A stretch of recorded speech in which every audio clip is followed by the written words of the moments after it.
शहर के पुराने बाजार से आगे एक तंग सी गली में स्थित था नगर थाना पूर्व। दिन में यह जगह आवाजों से भरी रहती थी, लेकिन रात के 10 बजे के बाद यहां सिर्फ हवा की सरसराहट और स्ट्रीट लाइट की हल्की भनभनाहट रहती थी।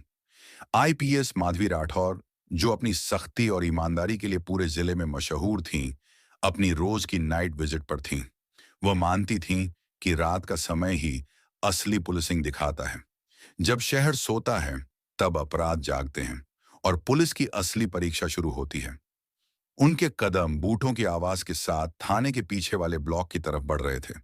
फाइलों की जांच, गश्ती दल की रिपोर्ट और कुछ अन्य महत्वपूर्ण मुद्दों पर उनकी नजर थी।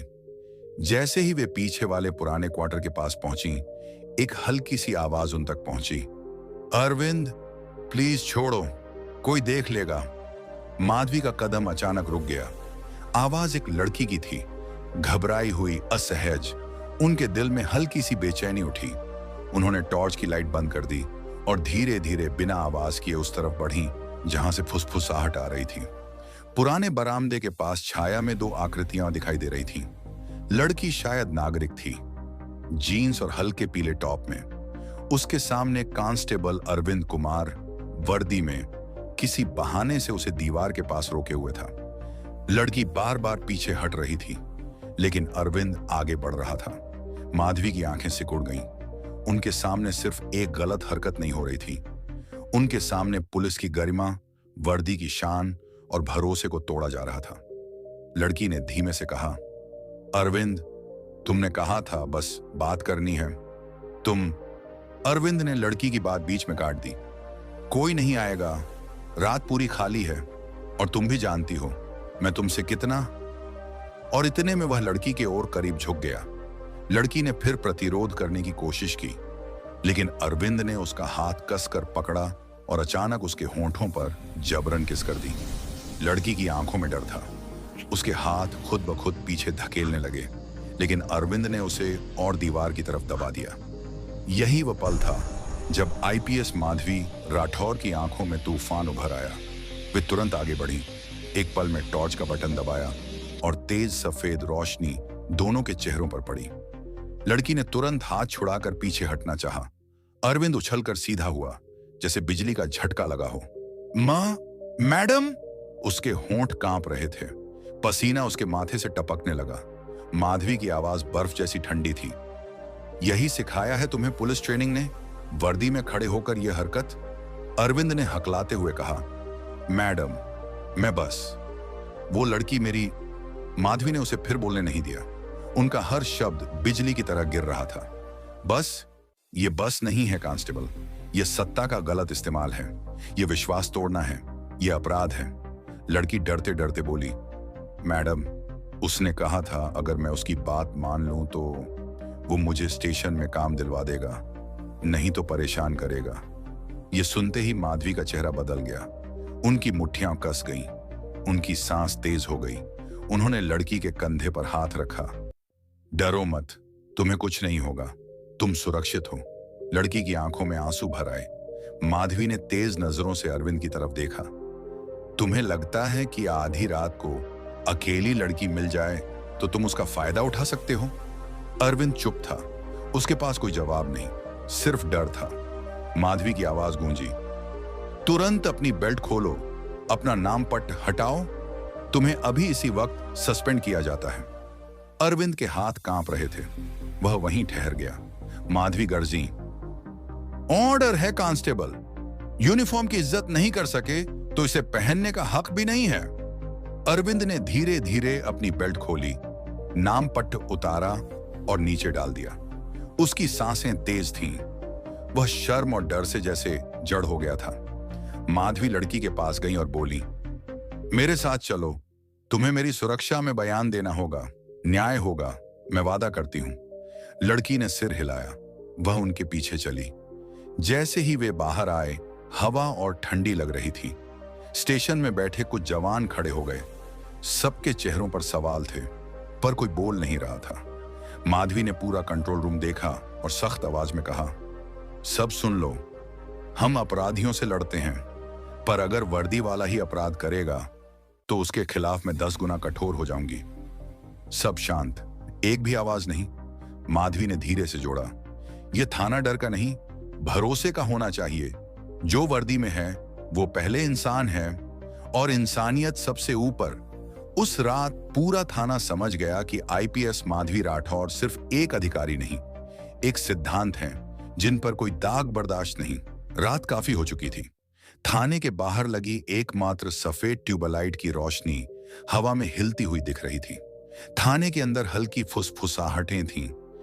किसी ने नहीं देखा था कि पीछे वाले क्वार्टर में क्या हुआ, लेकिन सबने देखा कि आईपीएस माधवी राठौर अपनी आंखों में तूफान लिए अंदर आई।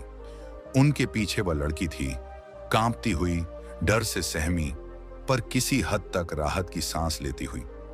माधवी सीधे अपने दफ्तर में गई और कुर्सी का इशारा करते हुए बोली, बैठ जाओ, पानी लो, आराम से सांस लो, तुम यहां सुरक्षित हो। लड़की धीरे से बैठी, उसके हाथ अब भी कांप रहे थे। माधवी ने उसे पानी दिया और थोड़ी देर तक कुछ नहीं कहा। वे जानती थीं, कभी कभी चुप्पी ही सबसे बड़ी सुरक्षा देती है। कुछ मिनट बाद लड़की ने खुद बोलना शुरू किया, मेरा नाम पूजा है, मैडम। उसकी आवाज कांप रही थी, आंखें लाल थीं। माधवी ने धीरे से पूछा, तुम स्टेशन के पास क्या कर रही थी इतना देर रात? पूजा ने लंबी सांस ली, फिर बोली, मैं नौकरी ढूंढ रही हूं मैडम। मेरी मां बीमार रहती हैं, घर की हालत बहुत खराब है। उसने आंखें पोंछी, फिर कहा, 2 दिन पहले स्टेशन में काम करवाने वाले एक आदमी से मिली थी। उसने कहा था कि कांस्टेबल अरविंद से बात कर लो, वो चाहें तो मुझे रिसेप्शन पर बैठा सकते हैं। माधवी के चेहरे पर झुंझलाहट की एक लकीर दौड़ गई। और अरविंद ने क्या कहा? पूजा ने नजरें झुका ली। शुरू में बहुत अच्छे से बात की, कहा कि इंटरव्यू जैसा कुछ नहीं, बस उसकी सिफारिश काफी है। फिर उसने कहा कि रात में उससे मिल लूं, क्योंकि दिन में वो फ्री नहीं रहता। माधवी की मुट्ठी कस गई। पूजा आगे बोली, मैंने सोचा कि शायद यह सामान्य प्रक्रिया होगी, क्योंकि काम की बहुत जरूरत थी। लेकिन जब आज मिली, वो लगातार हाथ पकड़ने की कोशिश कर रहा था। कहने लगा, स्टेशन में नौकरी आसान नहीं मिलती। पूजा, तुम समझदार लड़की हो, समझ सकती हो कि मुझे क्या चाहिए। पूजा की आवाज टूट गई। माधवी की आंखों में गुस्सा ठहर गया। उन्होंने धीरे से कहा, तुम बहुत हिम्मत करके बोल रही हो पूजा। जो तुम पर बीता, उसके लिए तुम्हें ही शर्मिंदा होने की जरूरत नहीं। गलत वो है जिसने वर्दी का दुरुपयोग किया। पूजा रो पड़ी। माधवी ने उसके कंधे पर हाथ रखा। कुछ देर बाद पूजा ने खुद को संभाला और बोली, मैडम, मैं शिकायत दर्ज करवाना चाहती हूं। डर लगता है, लेकिन चुप नहीं रहना चाहती। ये सुनकर माधवी की आंखों में सम्मान की चमक आई, और इसी हिम्मत से न्याय शुरू होता है। उन्होंने तुरंत कंप्यूटर की स्क्रीन ऑन की, केस रजिस्टर उठाया और कहा, मैं तुम्हारा बयान खुद लिखूंगी, शब्द वही लिखूंगी जो तुम बोलोगी, कुछ जोड़े कुछ हटाए बिना, क्योंकि यही सच्चा न्याय है। पूजा ने सिर हिलाया। बयान लिखने की प्रक्रिया शुरू हुई। थोड़ी देर बाद दरवाजा खुला। सिपाही विवेक अंदर आया, थोड़ा हिचकते हुए। मैडम, बाकी स्टाफ पूछ रहा है कि क्या मामला। माधवी ने उसे रोक दिया। किसी को कुछ नहीं बताना अभी, बस इतना कह दो कि एक आंतरिक जांच चल रही है। विवेक ने सर हिलाया और चला गया। बयान खत्म होते होते रात के 1 बज गए थे। पूजा की आंखों में थकान और डर दोनों थे, पर उसके अंदर एक नई शक्ति भी थी, कुछ ऐसा जो सच्चाई बोलकर मिलता है। माधवी ने बयान पढ़ा, फिर पूजा की तरफ देखा। तुम्हारा बयान बिल्कुल स्पष्ट है और मजबूत भी। कल सुबह मेडिकल करवाया जाएगा और तुम महिला सेल में अपनी सुरक्षा में जाओगी। पूजा ने हिचकते हुए कहा, मैडम, अरविंद बदला तो नहीं लेगा? माधवी कुछ पल तक चुप रही, फिर उनकी आवाज सख्त हो गई। जब आईपीएस माधवी राठौर खड़ी हों, तो कोई कांस्टेबल किसी लड़की से बदला लेने की हिम्मत नहीं करता। उनके शब्द पूजा के अंदर उतर गए। माधवी ने सिपाही सीमा को बुलाया। पूजा को महिला सेल में ले जाओ, आराम करवाओ, कल सुबह मैं खुद मिलूंगी। सीमा ने पूजा को बाहर ले लिया। कमरा एकदम शांत हो गया। अब सिर्फ माधवी थी और उनके सामने वह खाली कुर्सी जहां कुछ देर पहले पूजा बैठी थी। माधवी ने गहरी सांस ली। उनके दिमाग में कई बातें चल रही थीं। अरविंद की हरकत, क्या वह पहले भी ऐसा कर चुका था? क्या थाने में और कोई ऐसे कामों में शामिल है? वह आदमी कौन था जिसने पूजा को अरविंद से मिलवाया? क्या यह सिर्फ एक अपराध है या एक पूरी चेन चल रही है? माधवी जानती थी, जहां एक गलत हरकत दिखे वहां उसके पीछे कई छुपी परतें होती हैं, और आईपीएस माधवी राठौर उन परतों को खोदने से कभी पीछे नहीं हटती। उन्होंने इंटरनल इंक्वायरी फॉर्म उठाया, पेन घुमाया और लिखा, subject constable Arvind Kumar, suspension and internal inquiry for misconduct, harassment and abuse of power. लेकिन इस बार बात सिर्फ सस्पेंशन पर नहीं रुकेगी। वह जानती थी, अरविंद अकेला नहीं हो सकता। किसी ने पूजा को उससे मिलने भेजा था। किसी ने पूरा सिस्टम ऐसा बनाया था कि लोग डरें, बोले नहीं। किसी ने यह सोच रखा था कि रात के अंधेरे में सब माफ हो जाता है। पर अब अंधेरा आईपीएस माधवी राठौर के सामने ज्यादा देर टिक नहीं पाएगा। उन्होंने फॉर्म पर हस्ताक्षर किए और खुद से कहा, असली खेल अब शुरू होगा। थाने में सन्नाटा था। घड़ी ने रात के 1:30 बजाए और हवा में एक ऐसी बेचैनी थी जिसे सिर्फ अनुभवी पुलिस अधिकारी ही महसूस कर सकते थे। आईपीएस माधवी राठौर अपने दफ्तर से बाहर निकली। पूजा का बयान तो दर्ज हो गया था, लेकिन कहानी वहीं खत्म नहीं होती। एक लड़की के बयान से हमेशा सिर्फ पहली परत उठती है। उसके नीचे सच्चाई कभी अकेली नहीं होती। थाने के सारे जवान अपने अपने काम में लगे हुए थे, लेकिन सबकी निगाहें माधवी पर टिकी थीं।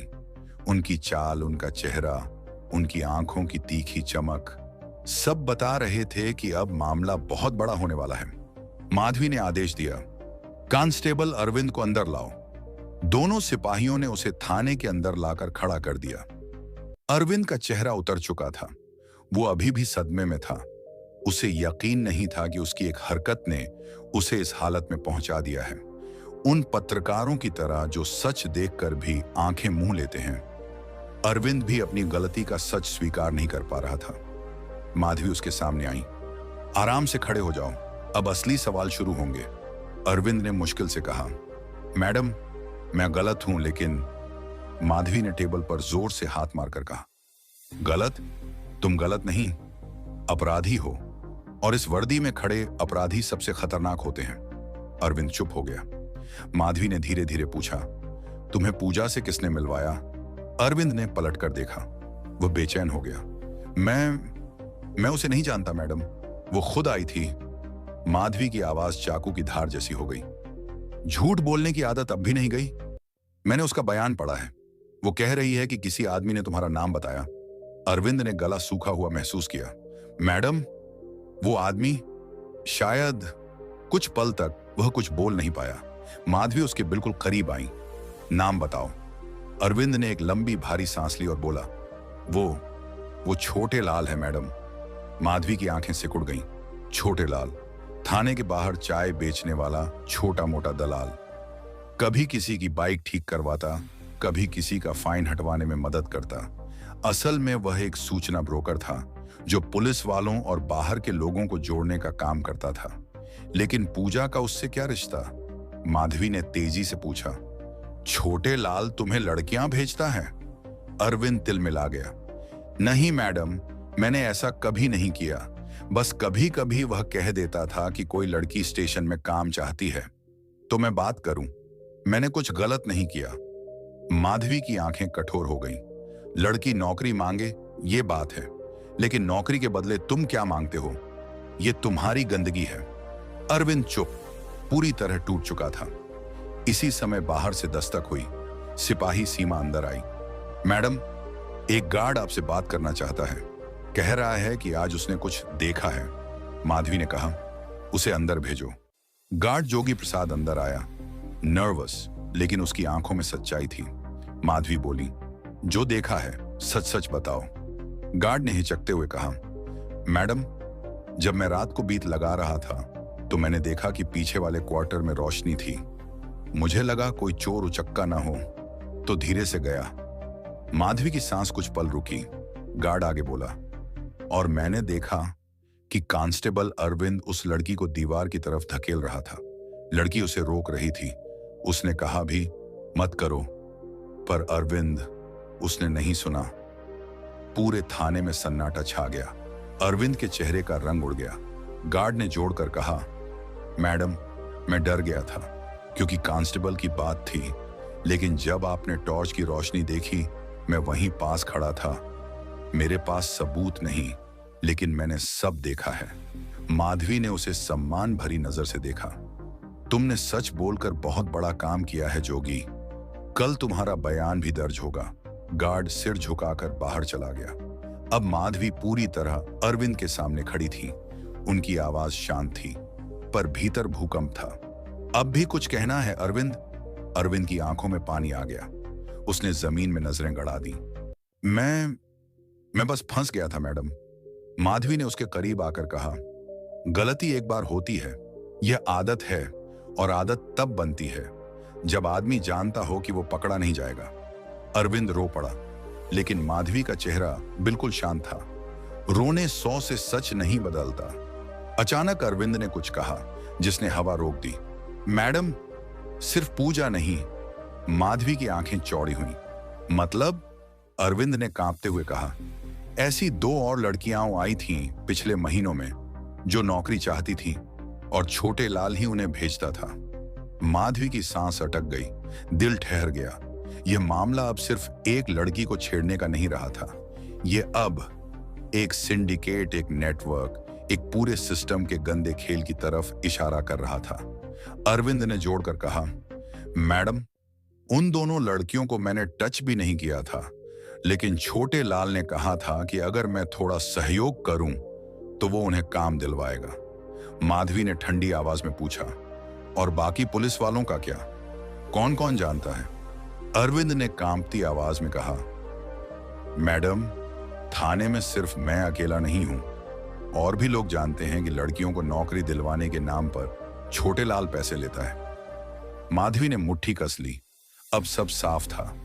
यह सिर्फ एक कांस्टेबल का अपराध नहीं था, यह पूरे सिस्टम में पसरी हुई दलाली थी, और यह खेल महीने दर महीने चल रहा था।